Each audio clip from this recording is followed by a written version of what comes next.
Dear friends, welcome to our channel A.K. Ramar's Emotional Educational Academy.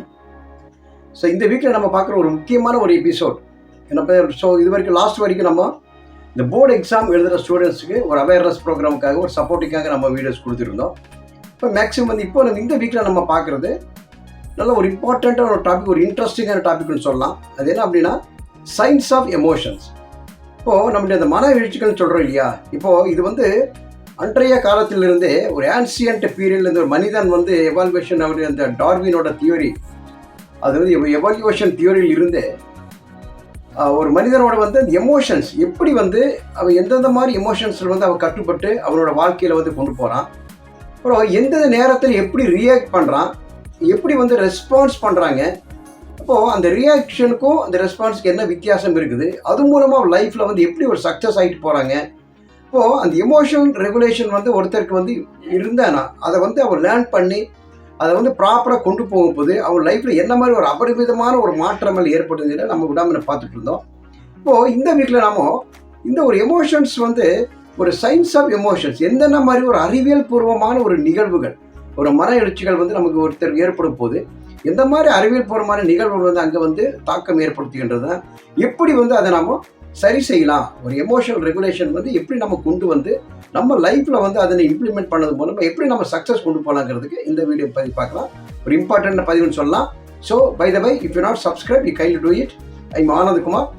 நம்ம also the author more than two or three books. இதில் பார்த்து நீங்கள் டிஸ்கிரிப்ஷனுக்கு இருக்கும், அதில் நீங்கள் புக் ஆர்டர் பண்ணி நீங்கள் அதிலே கூட பார்த்தீங்கன்னா ஒன்று everything is available in online shop like Amazon, Flipkart and also internet literature and பப்ளிஷரில் கூட நீங்கள் வாங்கிக்கலாம். இது இந்த பதிவு கூட அந்த புக்கில் இதோட எக்ஸ்பென்ஸ் கூட இங்கே இருக்கும், அதை பற்றி பண்ணிக்கலாம். இங்கே நம்ம பார்க்குறதே ஒரு 2 செக்மெண்ட்டில் பார்க்கலாம். ஃபர்ஸ்ட் ஆஃப் ஆல் ஒரு எமோஷன்ஸ் நம்மகிட்ட அந்த மன எழுச்சிகள் இருக்கும்போது எப்படி நம்மளுடைய ஃபிசிக்கல் அப்புறம் நம்மளுடைய அந்த பிரெயின் ஸ்ட்ரக்சர் எல்லாமே, நம்மளோட ஹார்மோன்ஸ் எல்லாமே சயின்டிஃபிக்கலாக எப்படி அங்கே இன்வால்வ் ஆகுது. நம்பர் 2, இந்த ஒரு எமோஷன் எந்த மாதிரி ஒரு ஸ்ட்ராட்டஜியில், எந்த மாதிரி ஒரு டெக்னிக்கில் இந்த எமோஷனை ரெகுலேட் பண்ணலாம், இது எப்படி நம்ம லைஃப்பில் நெக்ஸ்ட் ஸ்டேஜுக்கு இம்ப்ளிமெண்ட் கொண்டு போகலாம், அது மூலமாக எப்படி ஒரு சக்ஸஸ் ஃபார்முலா என்னங்கிறது நம்ம பார்க்கலாம். ஃபர்ஸ்ட் ஆஃப் ஆல் ஒரு எமோஷன் நம்ம எடுத்துட்டோன்னா இதை இட்ஸ் நத்திங் பட் இதோட ஈஸியாக டிஃபைன் பண்ணும்போது என்ன சொல்கிறாங்க இதில் எக்ஸ்பர்ட்டுங்க, ஈ கூட்டு மோஷன், அதாவது செயல்பாடுகள் இருக்குது, அது எப்படி நாம் ரியாக்ட் ஆகுது பாருங்க. ஒரு இந்த எமோஷனில் பார்க்கும்போது இதில் 3 வகையை நம்ம இங்கே பார்க்கலாம். அதாவது ஃபிசியாலஜிக்கல் ரெஸ்பான்ஸ் எங்கெங்கெல்லாம் ஒரு சயின்டிஃபிக்கலாக இங்கே நடந்து பார்க்கும்போது ஃபர்ஸ்ட் ஆஃப் ஆல் ஒரு எமோஷன்ஸில் நம்ம அது வெளியில் நம்ம கொண்டு வரும்போது என்ன ஆகுதுன்னா, ஃபர்ஸ்ட் இந்த ஹார்ட் ரேட் அது அந்த ரைசிங் ஹார்ட் ரேட் அங்கே இன்க்ரீஸ் ஆகுதுன்னு பார்க்குறோம். அப்புறம் இந்த ஸ்வெட்டிங், நமக்கு தெரியாமல் ஸ்வெட்டிங் நம்ம ஃபீல் பண்ணுறோம். அப்புறம் பார்த்தோன்னா ஒரு டென்ஷன், அது வரைக்கும் இல்லாத ஒரு டென்ஷன் நம்ம எக்ஸ்பீரியன்ஸ் பண்ணுறோம். இது நம்ம ஃபிசியாலஜிக்கலாக நாம் ரெஸ்பான்ஸ் பண்ணுற இந்த ஆக்டிவிட்டீஸ். அப்புறம் இதை ஃபிசிக்கல் முடிச்ச உடனே நெக்ஸ்ட் நம்ம பிரெயின் சென்டர் போகலாம். பிரெயின் சென்டரில் பார்க்கும்போது இதில் ஒரு முக்கியமானது என்ன அப்படின்னா, இது எமோஷனல் சென்ட்ரிக் நம்ம இங்கே நம்ம சொல்கிறோம். இதில் 2 விஷயம் இருக்குது. ஒன்று பார்த்தோன்னா அமிக்டலான்னு ஒன்று சொல்லுவோம்.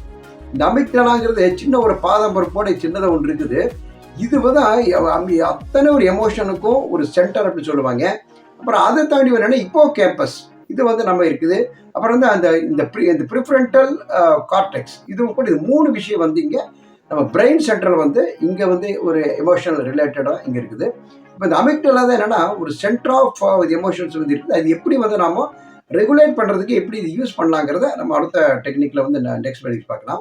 அப்புறம் அடுத்து பார்க்கும்போது என்னன்னா இந்த நியூரோ டிரான்ஸ்மிட்டர்ஸ், இதுவும் கூட இன்னும் ரொம்ப இம்பார்ட்டண்ட்டாக இந்த நியூரோ டிரான்ஸ்மிட்டர் இந்த இதில் நமக்கு ஒர்க் ஆகுது.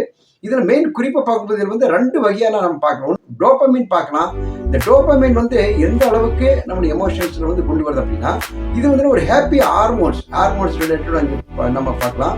அப்புறம் செரோட்டோனின், அப்புறம் இந்த அதில் பார்த்தோன்னா ஒரு ஆக்சிடோசின், இதெல்லாம் இந்த ஹார்மோன்ஸ் ரிலேட்டடாக இங்கே நம்ம எமோஷனல் வரும்போது நம்ம ஹார்மோன்ஸ் இது பார்த்தோன்னா ஸ்ட்ரெஸ் ஹார்மோன்ஸ் சொல்லுவோம், கார்டிசோல்ங்கிறது.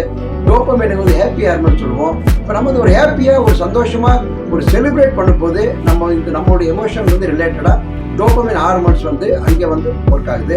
அதே நேரத்தில் ரொம்ப ஒரு ஒரினஸாக, ரொம்ப ஒரு சேட்ஃபுல்லாக, ஏதோ நம்ம ஒரு லூசராக இருக்கும்போது பார்த்தோன்னா, ஒரு ஸ்ட்ரெஸ்ஃபுல்லாக இருக்கும்போது அங்கே என்னென்னா இந்த கார்டிசோல்ங்கிறது இங்கே நம்ம இங்கே பார்க்கலாம். ஸோ இது மாதிரி ஒவ்வொரு எமோஷன்ஸை ரிலேட்டடாக இந்த ஹார்மோன்ஸ் நம்ம இங்கே பாடியில் ஃபங்க்ஷன் ஆகுது. இது ஒரு இம்பார்ட்டண்ட்டான ஒரு இது பார்த்தீங்கன்னா அதிசயம் இருக்குது. அதாவது இந்த மிரர் ஹார்மோன்ஸ் இது பார்த்தீங்கன்னா இதெல்லாம் பார்க்கும்போது இந்த மிரர் நியூரான்ஸ் சொல்லிட்டு நம்ம இங்கே பார்க்கலாம். அதாவது எப்படின்னா இப்போ நம்ம வீட்டில் வந்து எதாவது இருக்கும்போது சின்ன ஒரு விஷயமோ ஒரு சின்ன ஒரு ஈவெண்ட் நடக்கும்போது இந்த பேரண்ட்ஸ் வந்து என்ன பண்ணுவாங்கன்னா ஒரு சப்ஜெக்டில் ரியாக்ட் பண்ணுவாங்க. இது அடுத்த ரியாக்ஷனில் அதே ஈவெண்ட் வரும்போது நம்ம குழந்தைங்க வந்து நம்ம சொல்லி கொடுத்துருக்க மாட்டோம். ஆனால் அவங்க குழந்தைங்க வந்து நம்ம பேரண்ட்ஸ் என்ன மாதிரி வந்து ஒன்ஸ் வந்து அவங்க பார்த்தாங்களோ அது அப்படியே ஒரு இமிட்டேஷன் பண்ணுறாங்க இல்லையா? ஸோ இந்த மாதிரி ஒரு அமைப்பு வர்றதுக்கு காரணமே நம்மகிட்ட இருக்கிற அந்த மிரர் நியூரான்ஸுங்கிற அந்த அமைப்பு தான். இந்த மிரர் நியூரான்ஸ் வந்து என்ன பண்ணுதுன்னா நமது எமோஷன் வரும்போது நம்மளுடைய பழைய இதில் இருக்கிறவங்க எப்படியெல்லாம் வந்து இது பார்த்தோம் இது வந்து ஒரு சர்டன் டைமில் வந்து நமக்கு பாசிட்டிவாக இருக்கும், நெகட்டிவாகவும் இருக்கலாம்.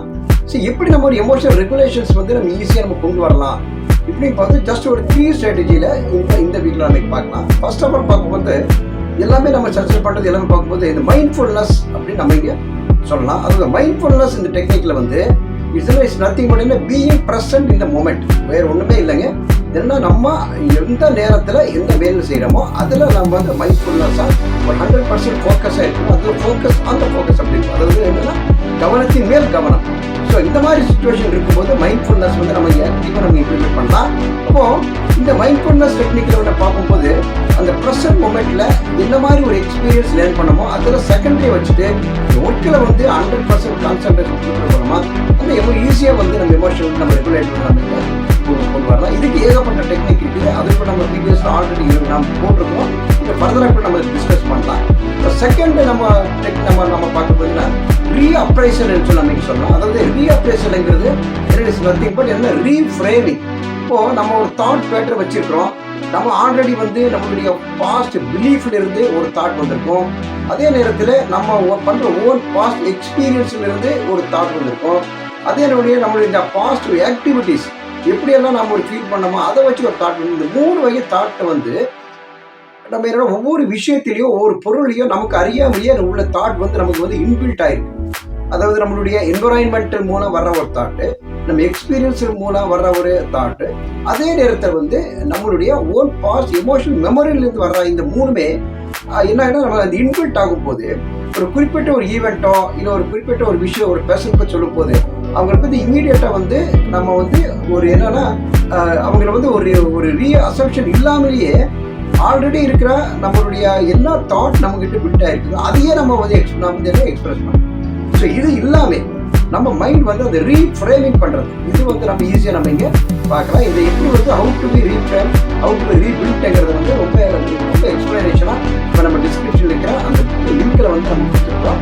ரீபில்ட்ங்கிற லிங்க் இது வந்து என்னன்னா அவார்ட் வின்னிங் புக்கு கோல்டன் வந்து அந்த global level award winning book அதை நீங்கள் பர்ச்சேஸ் பண்ணிக்கலாம். அது இன்னும் இது வந்து டீட்டெயிலாக உங்களுக்கு நீங்கள் இங்கே படிக்கலாம். ஸோ அடுத்தது பார்க்கும்போது இப்போ நம்ம ஒரு ப்ராஜெக்ட் பண்ணுறோம். அந்த ஒரு ப்ராஜெக்ட் பண்ணிட்டு இருக்கும்போது அதில் வந்து ஏதோ நமக்கு நெகட்டிவ் வருதுன்னா இமீடியட்டாக நம்ம அந்த ப்ராஜெக்டில் வர்ற அந்த நெகட்டிவிட்டியை அங்கே வந்து ரூல்ஸை வந்து எப்படி நம்ம ஒரு பெஸ்ட் ஒரு சக்ஸஸ்க்கு ஒரு ஆப்பர்ச்சுனிட்டியாக அதை வந்து நம்ம கிரியேட் பண்ணி கொடுப்போம். இப்படி எந்த மாதிரி சுச்சுவேஷனில் வந்து அந்த ஒரு சுச்சுவேஷன் வந்து நம்ம எடுத்து நம்ம வெளியில் கொண்டு போகணுங்கிறதுக்காக இந்த மாதிரி ஒரு கேட் நம்ம பார்க்கலாம். அப்புறம் நம்ம ஃபைனலாக பார்க்கும்போது எல்லாமே நம்ம கொடுக்கறது சப்ரஷன் சொல்லுவாங்க.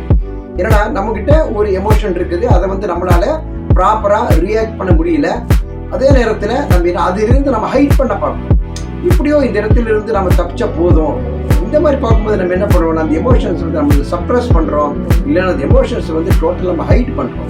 இது என்ன ஆகுதுன்னா அந்த நேரத்தில் ஒரு டெம்பரவரி ரிசல்யூஷன் கொடுக்குற மாதிரி இருக்கும், டெம்பரவரி சொல்யூஷன் கொடுக்குற மாதிரி இருக்கும். ஆனால் ஃபியூச்சர் லாங் ரன்ல வந்து இது வந்து நமக்கு நெகட்டிவ் இம்பேக்ட் ஆகுது. இது வந்து நம்மளால இப்போ நம்ம வந்து அது ஃபாலோ பண்ணுறது ரொம்பவே ஒரு கஷ்டமான ஒரு சொல்யூஷன்.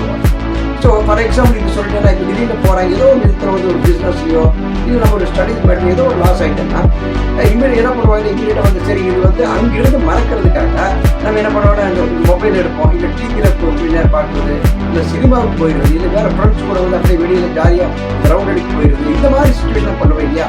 அது வந்து நமக்கு அந்த டீனேஜ் ஆகட்டும் பெரியவங்க வந்து யாராக அந்த மாதிரி சுச்சுவேஷன் வந்து அவங்க என்ன பண்ணுவாங்கன்னா அந்த ஒரு குறிப்பிட்ட அந்த தோல்வியோ இல்லை அங்கிருந்து ஒரு ஏமாற்றமோ டிசப்பாயின்மெண்ட்டோ அங்கிருந்து அந்த எமோஷன்ஸ் வந்து கண்ட்ரோல் பண்ண முடியாமல் அதை ஹைட் பண்ணுறதுக்காகவோ சப்ரஸ் பண்ணுறதுக்காகவோ வேற ஒரு ஈவெண்ட்டில் வந்து அவங்கள ஈடுபடுத்திட்டே போயிட்டு இருக்கும்போது அந்த நேரத்தில் ஒரு டெம்பரவரியாக சொல்யூஷன் கிடைக்கிற மாதிரி தெரியும். ஆனால் லாங் ரன்ல வந்து அது அவங்களுக்கே ரொம்ப ஒரு இம்ப்ரூவ்மெண்ட் சைடு இருக்கும். ஸோ இந்த 3மே செய்யாமல் ஒரு மைண்ட்ஃபுல்னஸாக நம்ம எப்படி நாம் பர்டிகுலராக இந்த எமோஷன் மெமரியிலிருந்து பாஸ்ட் மெமரியிலிருந்து எப்படி நம்ம மைண்ட் இன்னும் ரெகுலேட் பண்ணணும், அது எப்படி வந்து நம்மளுடைய ஒர்க்லேயும் நம்ம ஃபேமிலி லைஃப்லையும் எப்படி ஒர்க் லைஃப் பேலன்ஸில் இந்த எமோஷனல் ரெகுலேஷன் எப்படி நம்ம கொண்டு வரணும், ப்ரொஃபஷனல் லெவல் எப்படி எடுத்து வரணுங்கிறத நெக்ஸ்ட் வீடியோவில் நம்ம என்ன கொஞ்சம் கண்டினியூ பார்க்கலாம், கொஞ்சம் எக்ஸ்பிளைன் பார்க்கலாம். ஓகே, அது வரைக்கும் thank you friends. If you not subscribe, you kindly do it. We will see after that. And also, by the way, there will be a description. You can go and